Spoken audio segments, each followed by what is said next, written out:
Tumpukan sampah yang terbakar merembes ke rumah warga sehingga sejumlah rumah warga ikut terbakar di Kecamatan Somba Opu, Kabupaten Goa. 3 unit mobil pemadam kebakaran yang tiba di lokasi kesulitan lantaran sempitnya jalan menuju lokasi.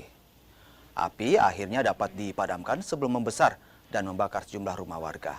Tidak ada korban jiwa dalam kebakaran ini. Terbakar ini tumpukan-tumpukan sampah yang berada di halaman rumah, tepatnya di belakang rumah tersebut. Berapa lama proses pemadaman tadi? Proses pemadaman itu kita kurang lebih 15 menit karena ada bantuan warga. Dalam melakukan komputer dari dahulu melakukan pemadaman. Tapi kondisi yang kita lihat tadi bahaya kalau ketika tidak dilanjuti.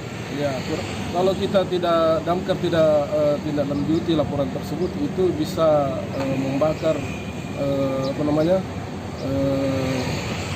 Rumah yang di sampingnya. rumah yang di sekitarnya.